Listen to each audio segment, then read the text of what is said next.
प्रधानमंत्र्यांनी आम्ही 8 खासदारांना सोमवारी पार्लमेंटच्या त्यांच्या ऑफिसमध्ये वेळ दिलेली आहे। 11 वाजता राष्ट्रवादी काँग्रेस पार्टी शरदचंद्र पवार यांच्या 8 खासदार माननीय प्रधानमंत्र्यांना महाराष्ट्राच्या प्रश्नांसाठी आम्ही भेटणार आहोत। नाही, त्यांच्या खासदारांना नाश्त्याला बोलवलं होतं, आम्हाला काही नाश्त्याला नाही बोलवलं।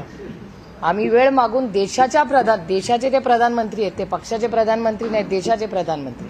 देशाच्या प्रधानमंत्र्यांनी पार्लमेंटमध्ये यांनी एक नवीन सिस्टम लावलेली आहे, तिथून त्यांना कुठून तरी फोन येतोय, तो जरा बघा कुणाचा आहे, महत्त्वाचा असू शकतो। तर प्रधानमंत्री खासदारांना रेग्युलरली भेटतात, सगळ्या पक्षाच्या खासदारांना। पार्लमेंटमध्ये आम्ही रोज निवडून गेल्यावर आमच्या सगळ्याच पक्षाच्या लोक तिथे मंत्री आहेत, आम्ही सगळ्यांना जाऊन भेटतो ना विकास कामासाठी। तसंच माननीय प्रधानमंत्र्यांना 8 खासदार ऑफिशियली वेळ घेऊन ऑफिशियली दिवसा ढवळ्या 11 वाजता सकाळी ऑफिशियली, आणि तो फोटोही आम्ही तुम्हाला पाठवू, तुम्ही दाखवला तर आम्हाला आनंद होईल।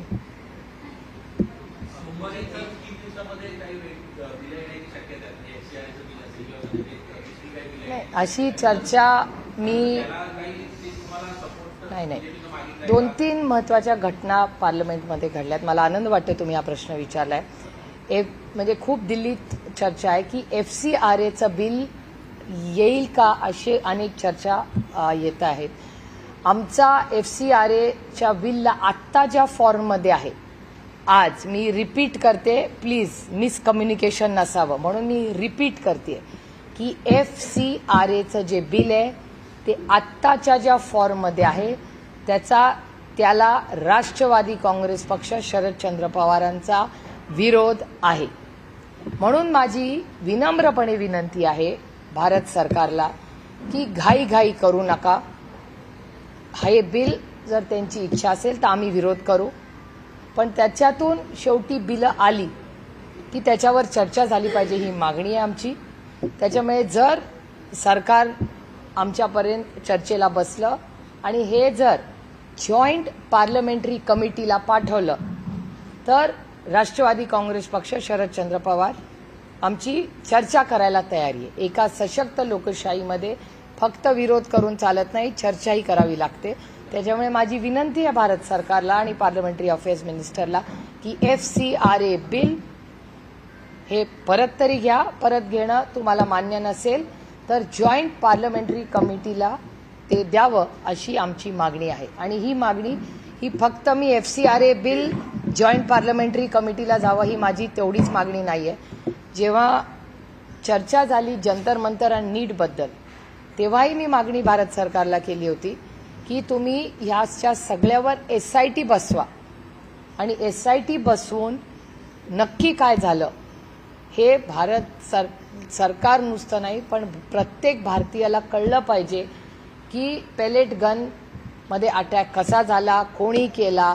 पार्लमेंटमध्ये मी स्वतः बसले होते, तेव्हा टेअर गॅसचे आवाज येत होते, पार्लमेंटचे दरवाजे बंद झाले। तर हे कसं झालं, त्याच्यामुळे पारदर्शक SIT ही त्या सगळ्या जंतर मंतर आणि त्या सगळ्यावर बसावी, आणि FCRA बिल ह्याची जॉईंट पार्लमेंटरी कमिटी त्यांनी करावी, चर्चा होऊ दे, सगळ्या पार्टींकडून करा, आणि मग एकमताने आपल्याला मार्ग काढता येईल जर भारत सरकार मार्ग काढायच्या मूडमध्ये असेल तर। नाही, FCRA बिल हे फॉरेन फंडिंग बद्दल, ज्या NGOजला फॉरेन फंडिंग येतं त्याच्यामध्ये अनेक नवीन प्रश्न भारत सरकारने मांडलेत। आमचं म्हणणं आहे की ठीक आहे, जर त्याच्यात ड्रग मनी असेल, त्याच्यात काही चुकीचे पैसे कुठलेही असतील, मग म्हणजे ड्रगचे पैसे असू शकतात किंवा टेररिस्ट मनी असेल, ज्याला आपण डर्टी मनी म्हणतो साधारणपणे, ते असतील तर अर्थातच तुम्ही ॲक्शन घ्या। पण जर एखादा फॉरेन फंड तुमच्या आणि आमच्या देशातल्या गरीब कष्ट करणाऱ्या मुलांना, समजा पोलिओचे इंजेक्शन्स देत असेल, मेड इन इंडिया इंजेक्शन बाहेरून येत नाही, भारत सरकार आपल्या सिरम इन्स्टिट्यूटमध्ये ते बनतं, त्याला जर US एड येत असेल किंवा NGO पैसे देत असेल किंवा गेट्स फाउंडेशन देत असेल तर काय प्रॉब्लेम आहे मला सांगा। हे औषधांसाठीच येत आहे, शिक्षणासाठी येत आहे, शिक्षणाचं धोरण तर भारत सरकारच ठरवत आहे ना, हे येऊन काही वेगळं शिकवत नाही आहेत। त्याच्यामुळे FCRA बिल हे फॉरेन फंडिंग कडे प्रत्येक निधी जो येतो आणि तो अनेक वर्ष येतोय, मदर टेरेसांच्या जी संस्था आहे त्यालाही पैसे येतात, जगातून लोक पाठवतात. अनेक अशा संस्था या देशामध्ये आहेत ज्यांना परदेशात कशाला, आपल्या भारतातच बघा, भारताच्या इकॉनॉमीमध्ये आपले जे नातेवाईक दुबईमध्ये राहतात, मिडल ईस्टमध्ये राहतात, सगळ्यांचे असतील इथे बसल्यांचे, कोणीतरी भाऊ, मित्र, वर्गमित्र, शाळाचा मित्र, कॉलेजचा मित्र राहतात ना फॉरेनला, आईवडिलांना पैसे पाठवतात ना, हे फॉरेनवरनं पैसे येतात ना, मग ते डर्टी मनी आहे का? असं नसतं. सगळ्याकडे वाईट नजरेने का आपण बघावं? या जगामध्ये चांगले काम करतात. गेट्स फाउंडेशन आहे, चांगलं काम करतात ना, अनेक वर्ष करतात. USAID करतं, अनेक वर्ष चांगलं काम करताय ना. त्यामुळे माझी विनंती आहे भारत सरकारला की FCRA बिल आमच्यावर लादू नका. आत्ताच्या फॉर्मॅटमध्ये लादलं तर आमची लढाई होणार. त्याच्यामुळे आम्ही चर्चेला तयार आहोत. तुम्ही एक जॉईंट पार्लमेंटरी कमिटी करा. त्या जॉईंट पार्लमेंटरी कमिटीमध्ये साधारण सगळ्या पक्षाचे लोक घ्या आणि सगळे पक्ष थोडासा ब्रेनस्टॉर्मिंग करूया, चर्चा करूया आणि एक चांगला मार्ग काढून अविश्वास न दाखवता पण पारदर्शकपणे काम कसं होईल हे व्हावं. आमचं सहकार्याची भूमिका राहील चर्चेला. डिलिमिटेशनचं बिल आलंच नाहीये. जे बिल आलंच नाहीये त्याच्यावर आम्ही कसं भाष्य करणार? आणि जसं मी तुम्हाला म्हणले की या सगळ्या बिलांची चर्चा आम्ही इंडिया अलायन्सच्या जी आमची तर पहिल्यांदी दर रोज सकाळी 10 वाजता इंडिया अलायन्सची मीटिंग होते, रोज 10 वाजता. तुम्ही जर इंडियन काँग्रेस पक्षाचा हँडल जर फॉलो करत असाल किंवा मला फॉलो करत असाल, राहुलजींना फॉलो करत असाल तर तुमच्या लक्षात येईल की दर पार्लमेंट चालू असताना सकाळी 10 वाजता रोज खडगे साहेबांच्या नेतृत्वाखाली आम्ही सगळे भेटतो. खडगेजी आमचं नेतृत्व पार्लमेंटमध्ये करतात, दोन्ही हाऊसमध्ये नसले तरी मेन डिसिजन आमच्या सगळ्यांची चर्चा करून खडगे साहेब जे आम्हाला दिशा देतात त्या दिशेने आम्ही दिवसभर काम करतो. 10 वाजता आम्ही भेटतो, आम्ही सगळे मिळून चर्चा करतो आणि सगळे मिळून काय धोरण पुढे न्यायचं ह्याच्यावर आम्ही चर्चा करून पुढे जातो. त्याच्यामुळे डिलिमिटेशनच्या बाबतीत बिलच आलं नाही. बिल आल्याशिवाय मी त्याच्यात भाष्य कसं करणार? आणि जेव्हा बिल येईल तेव्हा प्रत्येक बिलाची चर्चा आम्ही आमच्या मित्रपक्ष आणि काँग्रेस जो आमचा मोठा भाऊ आहे, खडगे साहेब आमचे वरिष्ठ नेते आहेत पार्लमेंटमध्ये, त्यांचं मार्गदर्शन घेऊन चर्चा करून मग सपा असेल, तृणमूल काँग्रेस असेल, आमचे लेफ्टचे सगळे सहकारी असतील, या सगळ्यांची चर्चा करून, शिवसेना असेल, संजय राऊत साहेब, अरविंद सावंतजी त्या मीटिंगला रोज असतात, अखिलेश यादव जी नेहमी येतात, तृणमूलचे डेरिक ओब्रायन, सौगता रॉय, मवा मोइत्रा, सगळेच आम्ही रोज सकाळी 10 वाजता भेटतो आणि पुढचे इंडिया अलायन्सची दिशा आम्ही ठरवतो.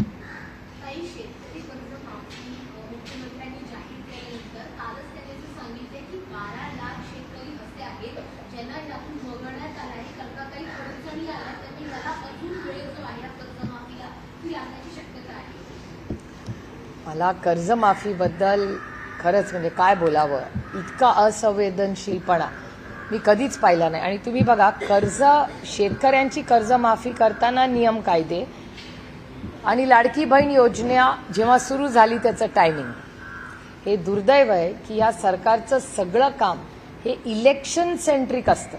म्हणजे इलेक्शन आलं की दोन्ही हाताने त्यांचे सगळे निर्णय होतात.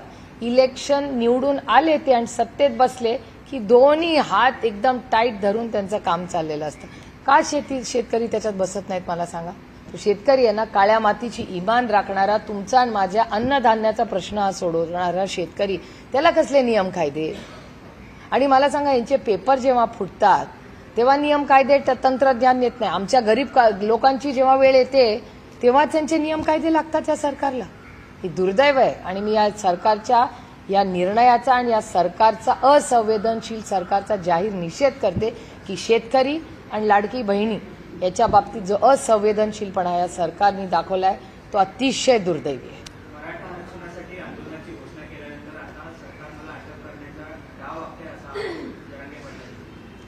हे सरकार काही करू शकतं. म्हणजे ज्या युवक पिढीने अतिशय मनमोकळेपणे त्यांना जो अधिकार भारतरत्न डॉक्टर बाबासाहेब आंबेडकरांनी संविधानात दिलेला आहे, मन मोकळेपणे त्यांना बोलण्याचा, त्यांची मतं मांडण्याचा, त्याच्यावर पण आता गुन्हे दाखल केले. मग शेवटी फारच ओरडाआरडा झाल्यावर ते गुन्हे मागे घेतले. अनेक राज्य तशी आहेत. आणि या जेनझीनी म्हणजे मला कधी कधी वाटतं की ते काँग्रेस पक्ष ही सुरुवात केली होती ना, जेव्हा इंग्रज आपल्यावर राज्य करत होते, तेव्हा चले जाओ अशी चले जाओची घोषणा देतील का काही पोरं लवकरच, असं मला वाटायला लागली. सगळी जी मुलं आहेत ही सुशिक्षित आहेत आणि त्यांना काय आईसचा प्रॉब्लेम नाही, ना इन्कम टॅक्स, ना सीबीआय, ना ईडी, ना त्यांना कॉन्ट्रॅक्ट्स पाहिजे. त्यामुळे ते कुठलेच प्रॉब्लेम त्यांना नसल्यामुळे ते मन मोकळेपणे जे खरं आहे. आणि मी परमपूज्य सहसरसंचालक जी मोहन भागवतजींचे आभार मानते की त्यांनी तर सर्टिफिकेटच दिलं की ही नवीन पिढी किती इमानदार आहे. त्याचं मी स्वागत करते. ते थोडंसं भारतीय जनता पक्षाने ऐकलं त्यांचं तर मलाही समाधान वाटेल.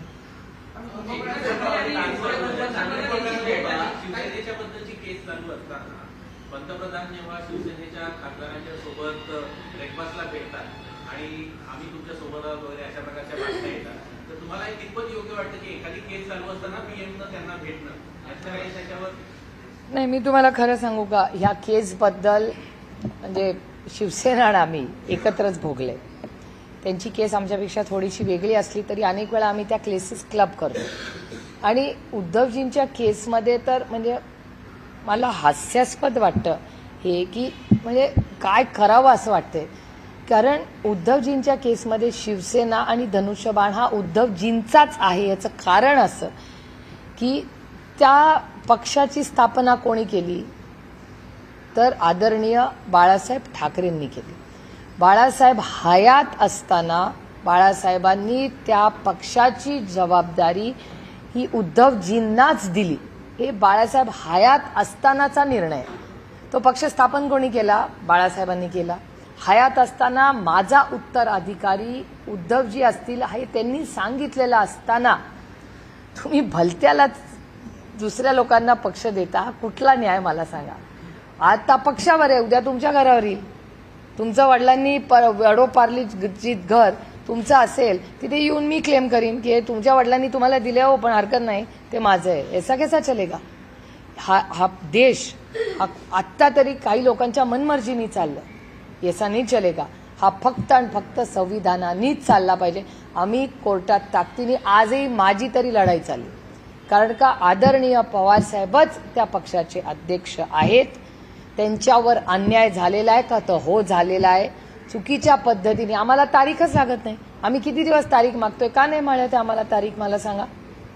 आणि कागदपत्र तर आमच्या आणि शिवसेनेच्या केसमध्ये एकच आहे की पक्ष कुणाकडे, MLA कुणाकडे, ते आमच्या संविधानात नाही. पक्षाचं एक संविधान असतं ना, त्या कॉन्स्टिट्यूशनमध्ये आमच्या पक्षामध्ये ज्यांच्याकडे पक्ष सगळे अध्यक्ष तो पक्ष चालवणार.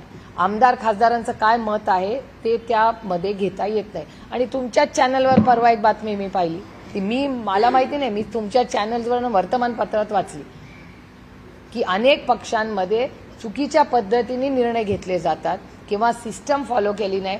आणि कधी नव्हे ते इलेक्शन कमिशन प्रश्न विचारतो, हे तर मला धक्काच बसला की इलेक्शन कमिशननी नोटीस पाठवली, ती रुटीनमधून गेली, चुकून गेली, कशी गेली भगवान जाणे, मला नाही माहिती. पण मला गंमत वाटली की सत्तेत असलेल्या लोकांना इलेक्शन कमिशन नोटीस पाठवत आहे, हे तर कमाली हो गया. आम्हाला सवय झाली हो, आम्ही किती खरं बोललं तरी अन्याय आमच्यावरच होतो, ऍक्शन आमच्यावरच होते. आता याची सवय झाली, कारण का विरोधी पक्षामध्ये राहायचं आणि खरं बोललं तर या देता शिक्षा होते. आणि तुम्ही जर कॉम्प्रोमाइज असाल तर तुम्हाला काही पदरात तुमच्या पडू शकते. दुर्दैव आहे मला बोलावं लागतंय असं, पण असं हे कुठल्याही एका सशक्त लोकशाहीसाठी हे योग्य नाही. आणि याला लॉंग टर्म ह्याच्यात प्रॉब्लेम्स होऊ शकतात. म्हणजे आपण काय आत्ता 2 वर्ष 5 वर्षाचा विचार करत नाही ना. तुम्ही जेव्हा एखादं कृती करता त्याला लेगसी इश्यूज पण असतात. आज हे सत्तेत आहे, तुझा दुसरा कोणीतरी येऊन हे करेल. हे कुठल्याही देशासाठी या आत्ता ज्या गोष्टी होत आहेत त्या योग्य नाही आणि एखाद्या ग्रोथसाठी पोषक नाही.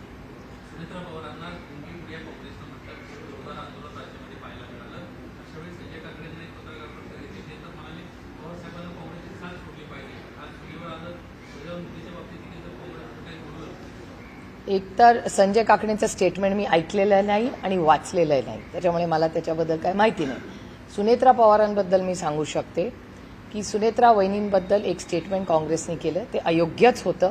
मी स्वतः काँग्रेसच्या लीडरशिपशी बोलले आणि मी काँग्रेस लीडरशिपचे जाहीर आभार मानते.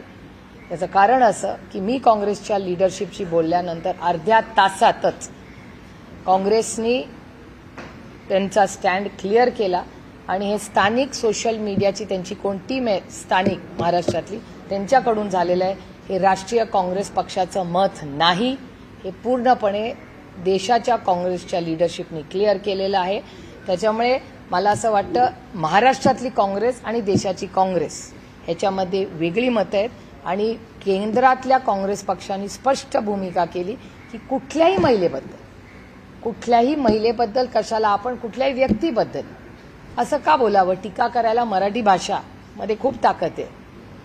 त्याच्यामुळे जर टीका करायची असेल तर अनेक शब्दांनी ती टीका करते येते, पण कुणाचाही अपमान होईल असं कधीच कोणी बोलू नये. मताचे आम्ही आहोत. आमच्यावर जे संस्कार झाले आहेत त्या संस्कारात कैलासवासी यशवंतराव चव्हाणांचे जे काँग्रेस प्रेमी होते त्यांचे संस्कार आमच्यावर आहेत. त्याच्यामुळे कुठल्याही व्यक्तीबद्दल, महिलेबद्दल, मग पुरुष असू दे महिला असू दे, त्यांच्याबद्दल टोकाची भूमिका घेणं हे फारसं मराठी संस्कृतीला न शोभणार आहे. त्यामुळे माझी विनम्र विनंती आहे काँग्रेस पक्षालाही की ठीक आहे, जे झालं विषय सोडून देऊया. काँग्रेसनी त्याचं केंद्राच्या काँग्रेसनी मनाचा मोठेपणा दाखवून जे काय करायचं होतं तो निर्णय घेतलेला आहे. त्यांनी ते स्टेटमेंट चुकीचं आहे हे केलेलं आहे. त्याच्यामुळे पुढे जाऊया. कधीतरी या गोष्टी सोडून आपणही मनाचा मोठेपणा काढून पुढे जायचं असतं. कारण ह्या देशासमोर आणि या राज्यासमोर खूप मोठं आर्थिक संकट आहे, पाण्याचं संकट आहे, अनेक इन्व्हेस्टमेंट्सचे इश्यूज आहेत. त्यामुळे खूप गोष्टी आज एम्प्लॉयमेंट असेल, नोकऱ्यांचे प्रश्न आहेत, खूप मोठी आव्हानं आहेत. त्यामुळे या सगळ्या आव्हानांकडे आपण पुढे सगळे एकत्र मिळून कसे लढणार आहोत याची मला वाटतं आपण सगळ्यांनी काळजी करावी.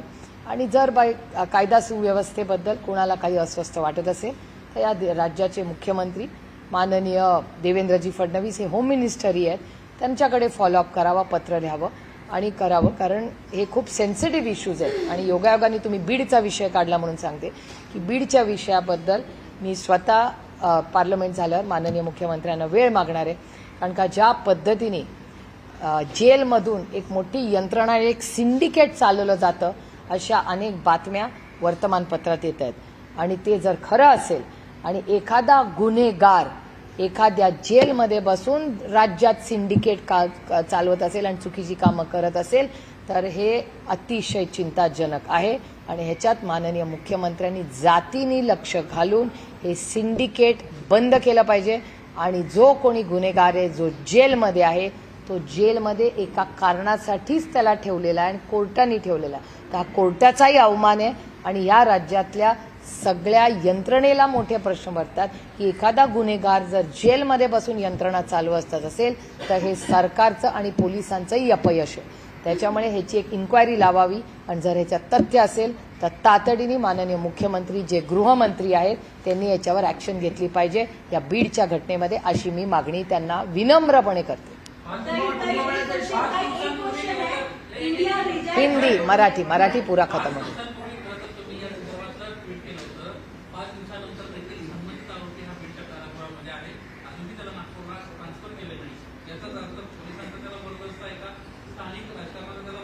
नाही, माझं म्हणणं ह्याच्यात राजकारण आणण्याची गरजच नाहीये. अहो, हत्या झाली आहे कुणाची तरी, हे विसरून कसं चालेल. कुणाच्या तरी घरातला कर्ता पुरुष गेलाय. कधी तुम्ही विचार केलाय देशमुख आणि मुंडे कुटुंब या दोन्ही केसेस, संतोष देशमुखची जी हत्या झाली आणि मुंडे कुटुंबात जी हत्या झाली, या दोन हत्या झालेल्या आहेत बीडला. आणि या दोन्ही केसेसमध्ये लॉजिकल एंडला अजूनही न्याय मिळालेला नाही.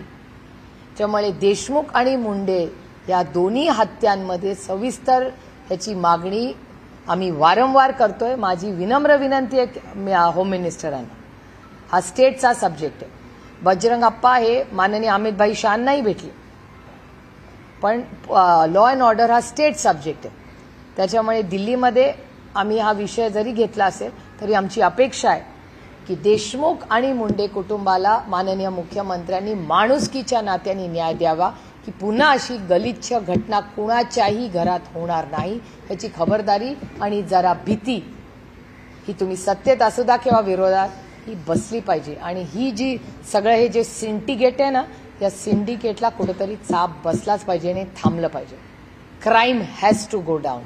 कमी कसा होत नाही क्राईम?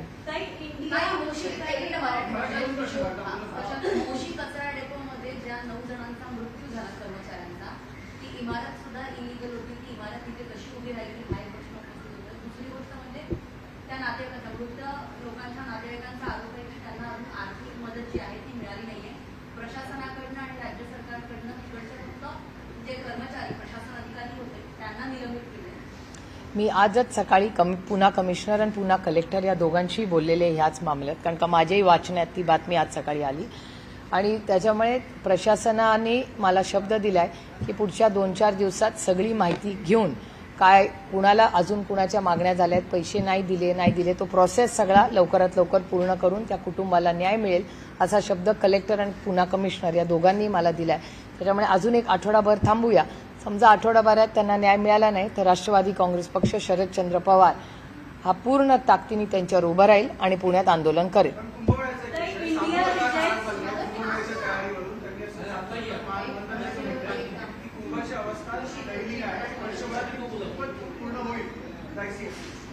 हे खूप धक्कादायक आहे. खरं तर मी राज ठाकरेंचाही प्रेस कॉन्फरन्स पाहिली आणि ते जे खड्डे आहेत, मीही एक महिना 1.5 महिन्यापूर्वी नाशिकला गेले होते पक्षाच्या काही कामासाठी.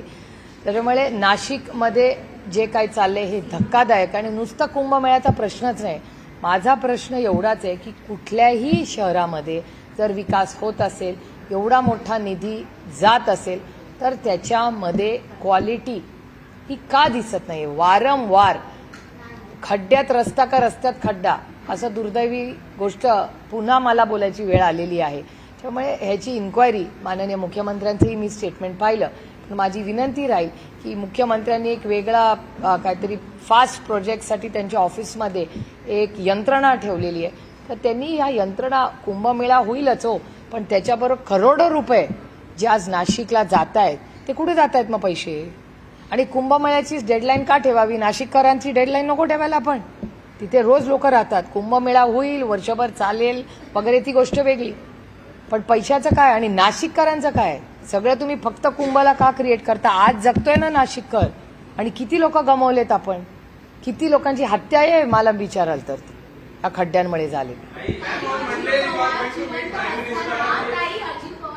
असताना सुनील तटकरेंच्या प्रदेशाध्यक्ष पदाचा राजीनामा देण्याबद्दल आणि आता तटकरे आणि प्रफुल्ल पटेल सुनेत्रा पवारवर दबाव टाकत अशी चर्चा सुरू आहे. त्यामध्ये चर्चा सुरू आहे.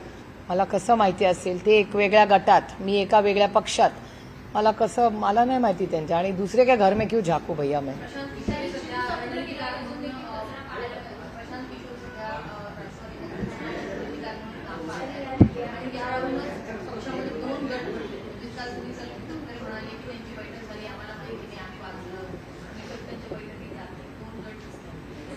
मला खरं माहिती नाही. एक मी सांगेन, मी प्रशांत किशोरांचे आणि माझे अतिशय जिव्हाळ्याचे मैत्रीचे संबंध गेले 10-15 वर्षाचे आहेत. प्रशांत किशोर हे माझे चांगले व्यक्तिगत फ्रेंड आहेत आणि मी अनेक वर्ष त्यांचं काम फार जवळून पाहिले. आमची मैत्रीही आहे आणि मी ती मैत्री कधी लपवलेली नाही.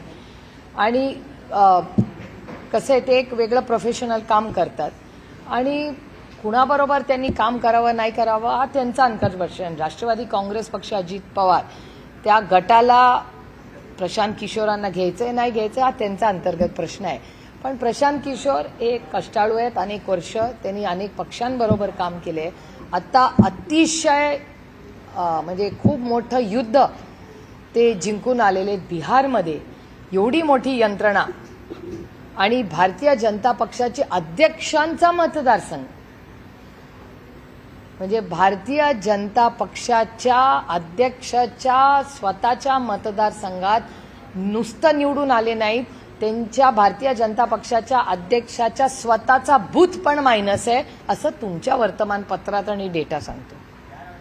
त्याच्यामुळे ह्या सगळ्या परिस्थितीमध्ये प्रशांत किशोरांचं आपण कौतुकच केलं पाहिजे की गल्लीपासून दिल्लीपर्यंत ज्यांची सत्ता आहे, ज्यांचा अध्यक्ष तिथे, म्हणजे कसं आहे, हे बारामतीमध्ये गल्लीपासून दिल्लीपर्यंत आमची सत्ता जेव्हा होती तेव्हा काटेच्या वाडीला बूथला मायनस असणं असं आहे. तसं जर झालं असतं तर मग आम्ही घरीच गेलो असतो. मी तरी म्हणजे जर काटेच्या वाडीला मी मायनस व्हायला लागले, जर आमची गल्ली टू दिल्ली सरकार आहे म्हणजे काहीतरी मेजरली माझं चुकतंय ना. मी तर सोडूनच दिलं असतं सगळं, असं एवढं वाईट भयानक झालं असतं.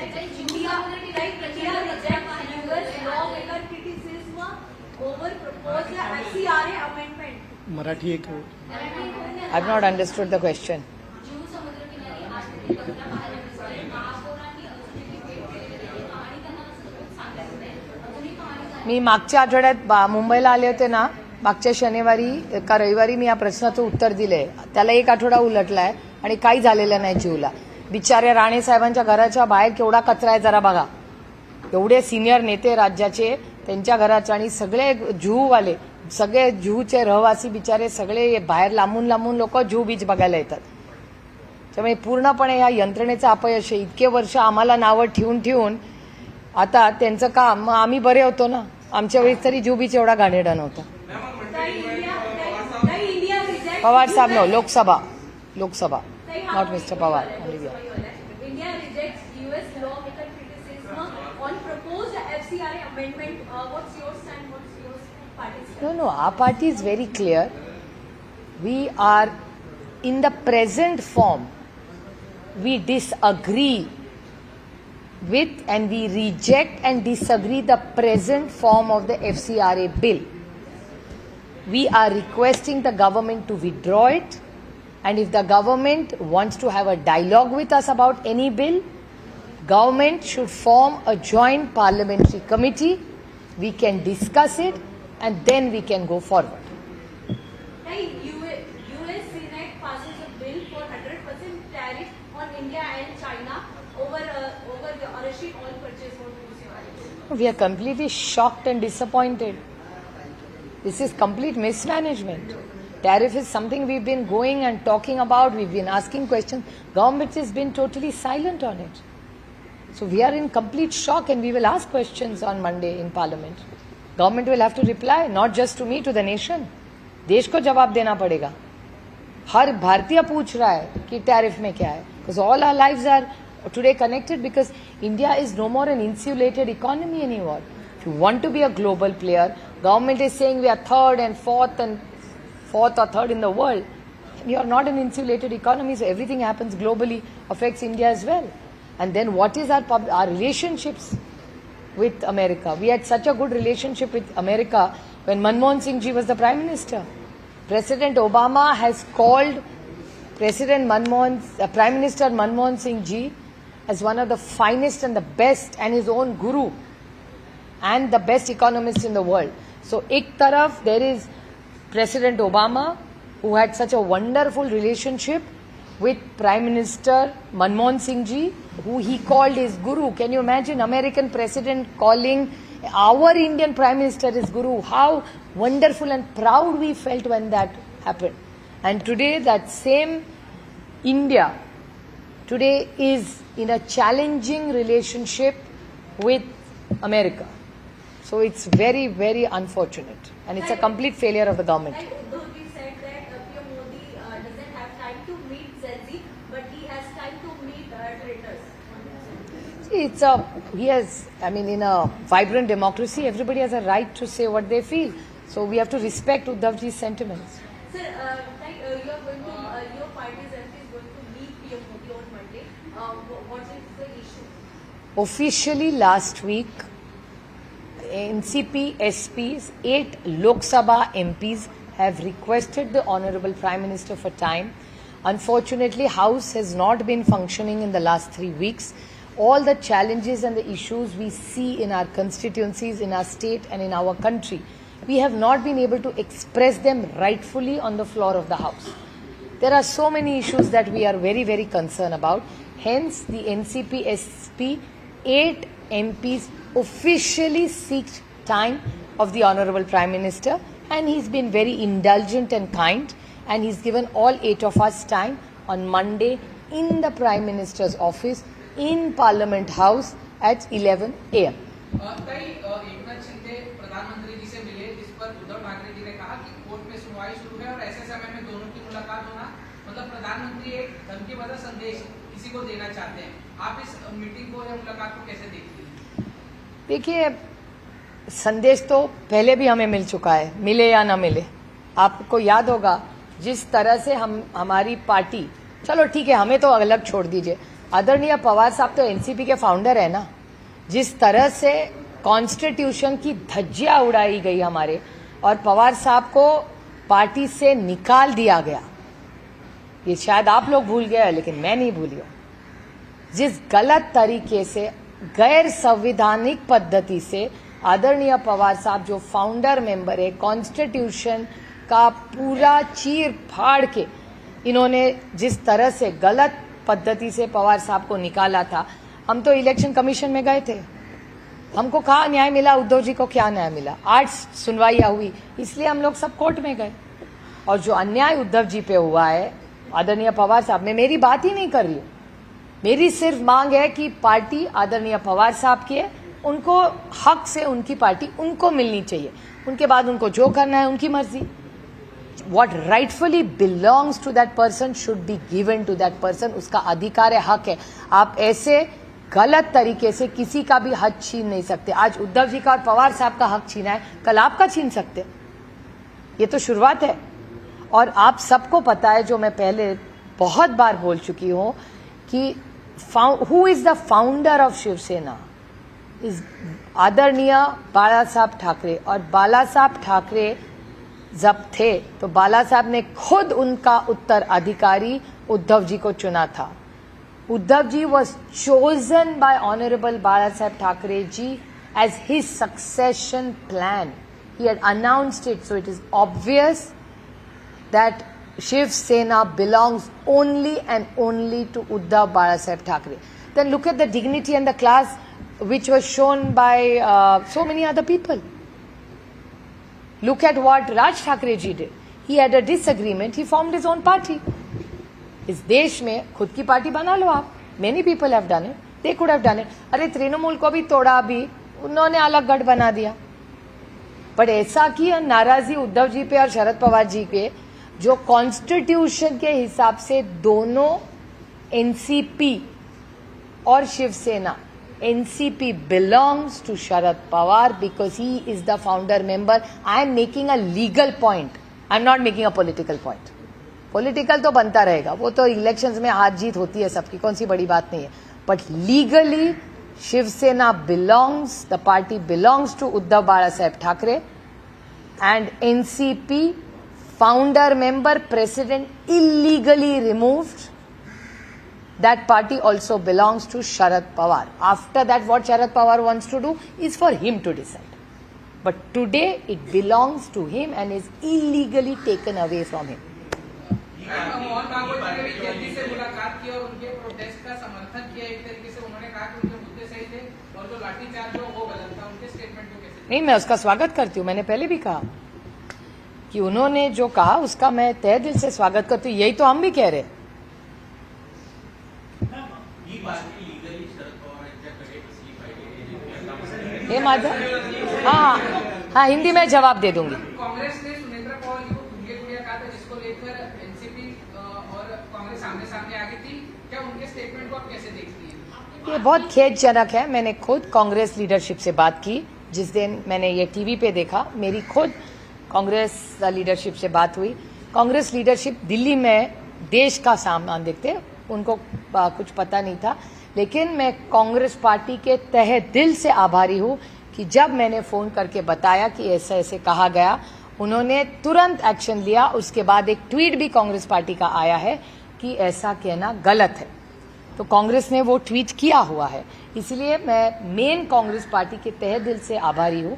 और मैं महाराष्ट्र की कांग्रेस के बड़ी विनम्रता से, मैं रिपीट कर रही हूं, मैं महाराष्ट्र कांग्रेस को बड़ी विनम्रता से कह रही हूं कि जरूर आपके मतभेद हो सकते हैं, लेकिन किसी भी महिला या किसी वरिष्ठ नेता के बारे में हम सब ने बोलते हुए थोड़ा सोचना चाहिए.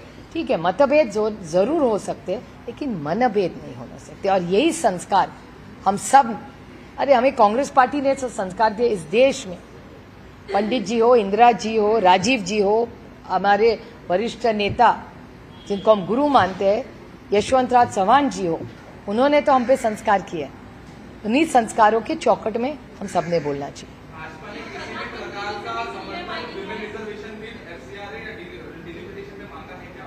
नहीं, हमसे एनसीपी एसपी से आज तक भारतीय जनता पार्टी या उनके एलाइज, एनडीए बोलिए, एनडीए ने किसी के बिल पे बारे में मेरे से चर्चा नहीं हुई। जरूर हमारी इंडिया अलायंस की जो सुबह 10 बजे मीटिंग होती है उसमें खड़गे जी और जयराम रमेश जी के साथ हमारी सपा होती है, सारे हमारे इंडिया अलायंस के हम मित्र पक्ष होते हैं, रोज 10 बजे हमारी चर्चा होती है। और एफसीआरए बिल पे जो बिल आया हुआ है उस पे मैं कहना चाहती हूँ कि एनसीपी एसपी इसका विरोध करेगी, इसलिए मेरी बड़ी विनम्रता से उनको मांग है कि ये बिल आप एक जॉइंट पार्लियामेंट्री कमेटी इधर वापस ले लीजिए, और अगर आपको बिल वापस नहीं लेना है तो आप उसको जॉइंट पार्लियामेंट्री कमेटी में भेजें और चर्चा हो उस पर। सिर्फ बिल लादने से कुछ नहीं होगा, उनको जॉइंट पार्लियामेंट्री कमेटी करनी ही चाहिए। यही एक सशक्त लोकतंत्र के को आगे बढ़ा ले जा सकता है। मैम, आने वाले सोमवार को पीएम मोदी से आप लोगों की मुलाकात होगी। आप लोगों की मुलाकात में क्या मतलब होगी? पीएम अब तक जिन लोगों से मिल रहे हैं, जो बिल सामने आने वाले हैं, उसको लेकर समर्थन मांगने को लेकर ही खास नहीं, मुझे नहीं पता। आज तक जो पीएम साहब की जो मीटिंग्स हुई, अंदर क्या चर्चा होती है वो मुझे नहीं पता होती। वो एमपीज और एनसीपी एसपी के 8 लोकसभा के जो एमपीज है, सांसद है, हमने ऑफिशियली माननीय प्रधानमंत्री जी की वक्त मांगा है 11 बजे ऑफिशियली, सूरज जब ऊपर होगा तो दिन दहाड़े हम लोग ऑफिशियली उनको मिल रहे हैं। 8 लोगों को 11 बजे पार्लियामेंट बिल्डिंग में उनका जो पीएमओ है उसमें उनका, ये भी पीएम साहब का बड़ापन है कि उन्होंने हम 8 लोगों को तुरंत टाइम दे दिया है, क्योंकि 3 हफ्ते से हाउस नहीं चल रहा है। बहुत सारे ऐसे प्रश्न हैं जो महाराष्ट्र की तरफ से हम बोलना चाहते हैं हाउस में, और उसका जवाब चाहते हैं, न्याय चाहते हैं। तो माननीय प्रधानमंत्री की तरफ, वो सिर्फ इंडिया के प्रधानमंत्री नहीं है, इस देश के प्रधानमंत्री है, तो इस देश के प्रधानमंत्री जी को मिलने एनसीपी एसपी के 8 लोग जा रहे हैं। दोनों में अंतर है। उनको नाश्ते पे प्रधानमंत्री जी ने बुलाया है, हमें नहीं बुलाया था, हम खुद से जा रहे हैं राज्य के प्रश्नों को लेकर। दोनों में बहुत अंतर है। मैम, आने वाले बिल्स के अंदर पीएम ने आपकी पार्टी से समर्थन मांग लिया था। अगर बारिश बाहर आई तो आप छाता लेंगे कि रेनकोट? मैं देश के प्रधानमंत्री को मिलने जा रही हूँ, मैं थोड़ा किंतु परंतु करूंगी भैया, ऐसा नहीं होता। ये बहुत जिम्मेदारी की काम होती है, और मेरे ख्याल से हम सब ने उस पोस्ट का, हमेशा एक प्रधानमंत्री है उसका, हमें उस पोस्ट के बारे में हमेशा आदर होना चाहिए। और हम सांसद उनको मिलने जा रहे हैं, वो अकाद पॉलिसी के लिए जा रहे हैं ना। आप लोग आजकल क्या हो गया है, कोई किसी से मिलता है तो वो गॉसिप हो गया है। दुर्भाग्य की बात है कि हमारे पॉलिसी मेकिंग को कोई सीरियस नहीं ले रहा है, बहुत बहुत दुर्भाग्य है, और मेरे जैसे सांसदों को बहुत दुख होता है। झारखंड में जेपीएससी पेपर लीक मामले को लेकर और स्टूडेंट्स लगातार प्रोटेस्ट कर रहे हैं, लेकिन सरकार की ओर से कोई जवाब नहीं आ रहा। नहीं, उसकी इंक्वायरी मैंने माननीय मुख्यमंत्री झारखंड का स्टेटमेंट आप ही के चैनल पे देखा था, उन्होंने कोई इंक्वायरी लगाई है ऐसे उन्होंने आपके चैनल पे कहा, लेकिन हम सब भी उसकी फॉलोअप कर रहे हैं। जो जंतर मंतर में दिल्ली में हुआ वो देश में कहीं ना हो। हमारे बच्चों ने पढ़ाई है, उनके हंसने खेलने कूदने के दिन है, पढ़ाई करने के दिन है। हमारे बच्चों ने अगर आंदोलन किया तो हम सब फेल हो गए ना पेरेंट्स, तो हमको बहुत दुख होता है ये सब देख के। 15,000 करोड़ का बजट दिया गया था, लेकिन जो साधु संत उसमें रहेंगे वही उस तैयारी से खुश नहीं नजर आ रहे हैं। वो नहीं भैया, मुझे पता कौन खुश है पता नहीं, मुझे इतना पता है कि आज नासिक के सारे रास्ते में गड्ढे ज्यादा, रास्ता कम है, उतना मैं जानती हूँ। किसको क्या लगता है वो नहीं पता मुझे। लेकिन एक असताना राष्ट्रीय अध्यक्षाची निवड नेमकी कशी करतो ना, कारण करायचं असं आहे की काही दिवसांपूर्वी अजित पवारांनी जे राष्ट्रवादी आहे तिथल्या अध्यक्षांना प्रत्येक जण कशी राबवली अनुसंधान नोटीस आले, अनेक गंभीर प्रश्न इलेक्शन कमिशनला त्या उपस्थित केलेले आहेत। तुमच्या बाबतीत तुमचा विषय एक असताना कधी असं झालं होतं का, आणि कधी अशी नोटीस आली होती का, आणि त्यावेळेस तुम्ही जी यंत्रणा राबवली किंवा ती प्रक्रिया राबवली ती नेमकी कशी होती? एक तर राष्ट्रवादी काँग्रेस पक्ष एक असताना आदरणीय पवार साहेबच राष्ट्रीय अध्यक्ष होते। नंतर 23 मध्ये जी घटना झाली त्याच्यात पक्षाचं विभाजन झालं, तरी पहिले 5 दिवस आदरणीय पवार साहेबच अध्यक्ष होते। दादाचं स्टेटमेंट आहे त्याच्यात। त्याच्यानंतर मला असं वाटतं जेव्हा इलेक्शन कमिशनची केस सुरू झाली तेव्हा राष्ट्रवादी काँग्रेस पक्ष अजित पवार येथे राष्ट्रीय अध्यक्ष त्यांनी बदलला आणि त्याचा काय प्रोसेस फॉलो केला आहे ते त्यांनी केलं असेल. पुढे काय झालं हे मला माहितीच नाही. त्याचं कारण आता त्यांनी त्यांच्या गटाने कुणाला राष्ट्रीय अध्यक्ष करायचं नाही करायचं काय करायचं प्रोसेस फॉलो केलं नाही फॉलो केलं इट्स नॉट माय रिस्पॉन्सिबिलिटी. ती माझी काही जबाबदारी नाही आहे. ज्यांचा गट आहे ते बघून घेतील. नाही प्रक्रिया त्यांनी केली आहे का नाही त्याचा म्हणजे जर म्हणजे जे तुमच्याकडे वाचते मला माहिती नाही कारण का मी त्या गटात नाही आहे. पण जी नोटीस आली आहे त्याच्यात जे प्रश्न आलेत आणि ती नोटीस तुमच्या चॅनल आणि वर्तमानपत्रात मी पाहिली. मी तर काय नोटीस पाहिलेली नाही कारण का ती मला आलेली नाही. त्याच्यामुळे ज्यांना आली आहे ती जी नोटीस ती वर्तमानपत्रात आणि चॅनल्सवर आली. त्याच्यामध्ये प्रोसेस फॉलो केला नाही असं मी म्हणत नाहीये, असं भारताचं इलेक्शन कमिशन म्हणतंय. त्याच्यामुळे हा प्रश्न मला विचारायच्या ऐवजी तुम्ही भारताच्या इलेक्शन कमिशनला विचारला पाहिजे की प्रोसेस फॉलो केली का नाही. आणि जर इलेक्शन कमिशनला प्रश्नचिन्ह वाटत असेल तर अर्थातच हे चिंताजनक असेल जर या सगळ्यात तथ्य असेल तर. म्हणजे इलेक्शन कमिशनच्या चष्म्यातून पाहिलं तर ते अयोग्य झालेलं दिसतंय असं इलेक्शन कमिशनच्या चष्म्यातून पाहिलं तर दिसतं. तो त्यांच्या गटाचा अंतर्गत प्रश्न आहे ना. कोणी नेतृत्व करावं नाही करावं दुसरे के घर में क्यों झाकना है यार. त्यांचं बघू दे ना. या राज्याच्या समोर केवढी मोठी आव्हानं आहेत मला सांगा. दुष्काळाचं, काही ठिकाणी अतिवृष्टीचं, महागाई, बेरोजगारी, भ्रष्टाचार, नीटची परीक्षा, काही प्रॉब्लेम्स कमी आहेत या देशात. आता त्यांच्या गटामध्ये काय चाललंय ते बघून घेतील ना. आपण कशाला आपल्या देशाच्या राज्यासमोर एवढे आम्हाला आमचा पक्ष वाढवायचा आहे मोठा करायचा आहे महाराष्ट्राची सेवा करायची देशाची सेवा करायची आम्ही त्याच्यात व्यस्त आहोत.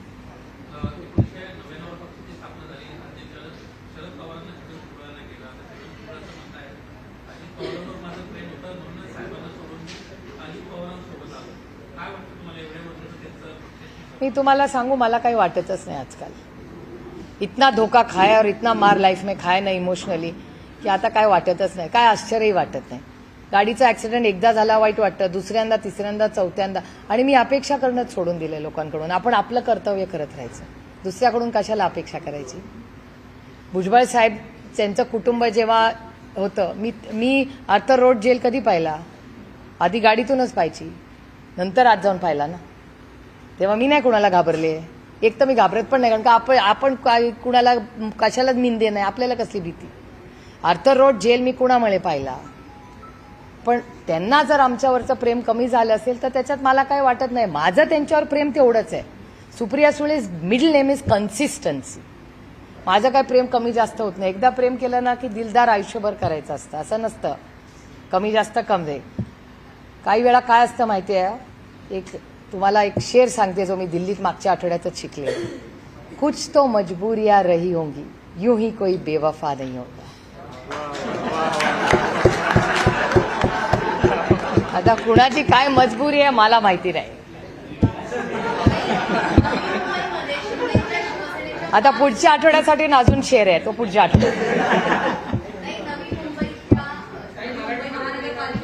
हा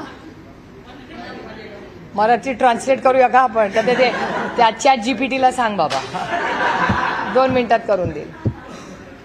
नवी मुंबई महानगरपालिकेमध्ये शिवसेनेच्या 5 नगरसेवकांनी राजीनामा दिले आहेत स्थानिक मुद्द्यांसाठी. याकडे कसं हे प्रशासनामध्ये गडबड आहे हे दिसतच आहे ना सातत्याने. म्हणजे ऑब्व्हियसली एफिशियन्सीचे काहीतरी प्रॉब्लेम्स राज्यात चालले आहेत. तुमच्या चॅनलमध्ये दाखवलं की शिंदे साहेब त्यांच्या 4 मंत्र्यांवर काम चांगलं नाही करत म्हणून नाराज आहेत. त्यामुळे अर्थातच प्रशासनामध्ये महाराष्ट्रामध्ये खरंच नक्की काय चाललंय अर्धा वेळ तर कोण कुठल्या पक्षात आहे हे बघण्यातच जातो. कुणाचा अलायन्स कुठे काय हे ते. आणि आमचा दुर्दैवाने मी निवडून आले बारामती लोकसभा मतदारसंघात आणि पक्षात काम करण्यासाठी. ह्यांच्या सगळ्या कृतींमुळे माझा अर्धा वेळ सुप्रीम कोर्टात जातो. काय करणार. आपण राजकारणात कशासाठी आलो. मी काय वकील बनायचे असते तर वकिली शिकले असते ना. ते दुर्दैव आहे की आज महाराष्ट्राचं आणि देशाचं राजकारण जास्त सुप्रीम कोर्टात चालतं आणि कमी ग्राउंडवर. हे खूप दुर्दैव आहे. शेवटचा प्रश्न मुंबई लोकल ट्रेनमध्ये जे आहे ते आता ट्रॅव्हलिंग करणं म्हणजे महिलांना असो की पुरुषांना फार धोक्याचं झालंय. नवनवीन केसेस ज्या आहेत त्या समोर येत आहेत. लाईफलाईन मानली जाणारी मुंबई लोकल ट्रेन आता एवढी सुरक्षित राहिली आहे. हा लोकल ट्रेनचा विषय नाही हा सगळीकडेच झालेला आहे.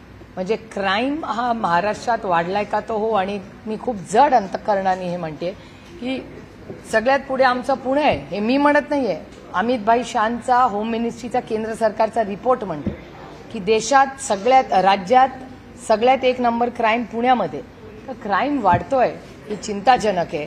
त्याच्यानंतर बीडमधून एक मोठं सिंडिकेट चालतं, ही एक मोठी बातमी येते. म्हणजे सगळं जे नवीन कल्चर येतंय त्या वर्दीच्या बद्दल आम्हाला सार्थ अभिमान आहे. त्या वर्दीची भीतीच राहिली नाही हो. हे दुर्दैव आहे आणि अपयश आहे समाजाचं पण आणि सरकारचं पण. नाही, गृहमंत्र्यांनी याची नैतिक जबाबदारी घ्यावीच लागेल.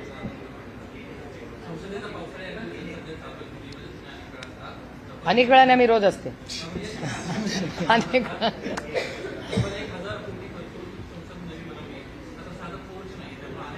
तुम्ही मला सांगताय अहो रोज एवढा पाऊस येतो, आम्ही आता गेट बदलून जायला लागलो. पोर्चच नाही आमच्या त्या नवीन बिल्डिंगमध्ये, त्याच्यामुळे आम्हाला असं लपून छपून साईडनी नाही तर पूर्ण भिजून जायला होतं पार्लमेंटमध्ये. त्याच्यामुळे खूप ही एवढी मोठी नवीन बिल्डिंग झाली, पण नुसते खासदार नाही सगळ्या स्टाफला पण तो प्रॉब्लेम येतो ना. सगळे बिचारे एवढं त्या मेट्रोनी बसनी पार्लं, आम्ही तरी गाडीनी जातो. सगळ्या स्टाफचा विचार करा तुम्ही, खासदारांचाच का विचार करताय?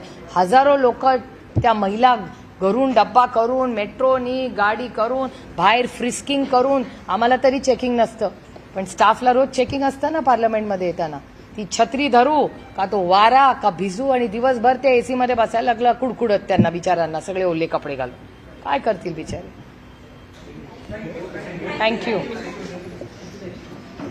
चला झालं. खेडेला नवीन